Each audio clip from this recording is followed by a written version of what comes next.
নীলষষ্ঠী ব্রত একটি গুরুত্বপূর্ণ হিন্দু ব্রত যা মূলত মহিলারা স্বামী ও সন্তানের দীর্ঘায়ু, সুস্বাস্থ্য ও সংসারের মঙ্গল কামনায় পালন করেন। এই ব্রত চৈত্র মাসের শুক্লপক্ষের ষষ্ঠী তিথিতে অনুষ্ঠিত হয় এবং ভগবান শিব ও দেবী পার্বতীর উদ্দেশ্যে উৎসর্গিত। এবার জেনে নিন নীলষষ্ঠী কবে পালিত হবে। নীলষষ্ঠী ব্রত চৈত্র মাসের শুক্লপক্ষের ষষ্ঠী তিথিতে পালন করা হয়। 2025 সালে নীলষষ্ঠী পালিত হবে 13 এপ্রিল রবিবার, আর ষষ্ঠী তিথি শুরু হবে 12 এপ্রিল রাত 11:45-এ, আর ষষ্ঠী শেষ হবে 13 এপ্রিল রাত 10:30টায়।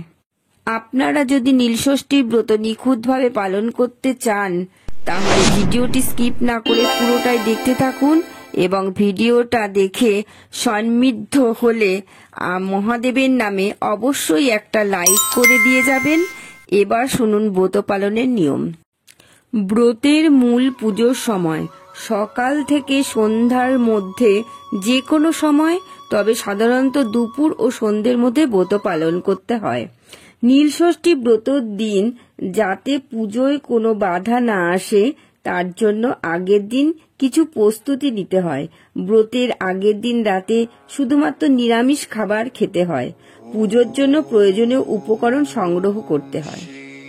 এবার শুনুন উপাচার। কি কি উপাচার লাগবে। বেলপাতা, ধূপ, দীপ, ফুল, বিশেষত জবা ফুল, পঞ্চামৃত যেমন দুধ, দই, ঘি, মধু, চিনি, বিভিন্ন ফল, কলা, আপেল, আঙুর, আম, লিচু ইত্যাদি, নারকেল, মিষ্টি, অন্যান্য নৈবেদ্য। গঙ্গা জল বা বিশুদ্ধ জল লাগবে। শঙ্খ, বাসন, পুজোর থালা, একটি ছোট মাটির বা তামার ঘটি যাতে শিবলিঙ্গে জল ঢালতে পারেন। এবার শুনুন ব্রত পালনের নিয়ম। খুব ভোরে উঠে স্নান করে শুদ্ধ বস্ত্র পরিধান করতে হবে এবং উপবাস শুরু হয়। কিছুজন নির্জলা উপোস পালন করেন, আবার কিছুজন ফলাহার গ্রহণ করেন। পুজোর জন্য শিব ও পার্বতী মূর্তি লাগবে এবং একটি পরিষ্কার স্থানে স্থাপন করতে হয়। পুজোর জায়গায় গঙ্গা জল বা বিশুদ্ধ জল দিয়ে শুদ্ধ করে নিতে হয়। এবার শুনুন শিবলিঙ্গে ষষ্ঠীর দিন কিভাবে পুজো করবেন।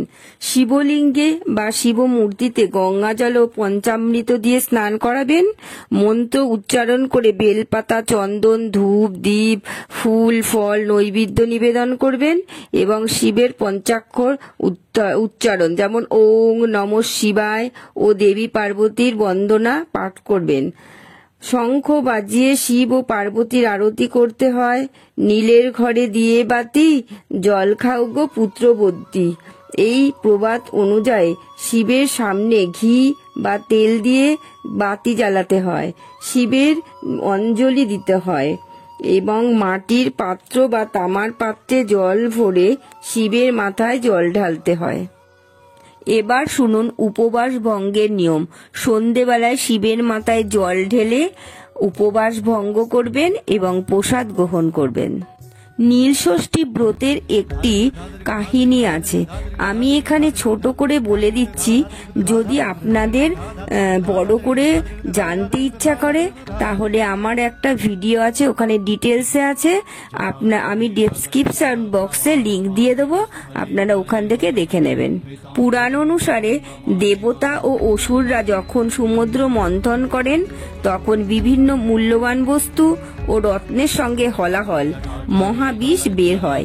এই বিষ এতটাই শক্তিশালী ছিল যে যদি এই পৃথিবীতে ছড়িয়ে পড়তো তবে সমগ্র সৃষ্টি ধ্বংস হয়ে যেত।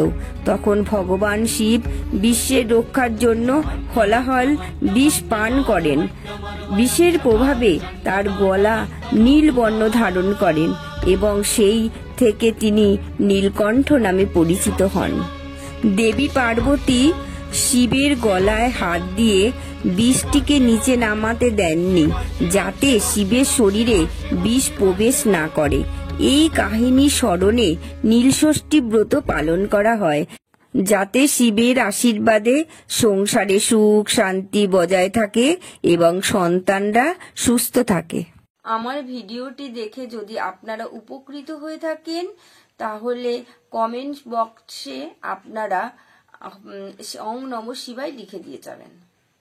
এবার শুনুন নীলষষ্ঠী ব্রতের উপকারিতা ও মাহাত্ম্য। নীলষষ্ঠী ব্রত কেন পালন করবেন? স্বামী দীর্ঘায়ু ও সুস্বাস্থ্য বজায় থাকে, দাম্পত্য জীবনে সুখ সমৃদ্ধি আসে, সন্তানের মঙ্গল ও সুস্বাস্থ্য নিশ্চিত হয়, পারিবারিক সমস্যা ও দাম্পত্য কলহ দূর হয়। নিঃসন্তান মহিলারা সন্তান লাভের আশীর্বাদ পায়, শারীরিক অসুস্থতা ও বিপদ থেকে মুক্তি পেলে। ব্রতের দিন কি খাবেন কি খাবেন না একটু শুনে নিন। কিছু ব্রতী নির্জলা উপবাস রাখেন, একটি কণা খাবারও গ্রহণ করেন না। কেউ কেউ ফলাহার গ্রহণ করে, দুধ দুগ্ধজাত দ্রব্য, বিভিন্ন ফল এগুলো গ্রহণ করেন। শাকসবজি যেমন কুমড়ো, লাউ আর কিছু মিষ্টি যেমন নারকেল, নাড়ু, ক্ষীর এগুলো খেতে পারেন। আর যেগুলো খাবেন না সেগুলো হলো লবণযুক্ত খাবার। যদি কঠোর ব্রত পালন করা হয়, পেঁয়াজ ও রসুন, মাছ, মাংস, ডিম আর মশলাদার খাবার এগুলো খাবেন না।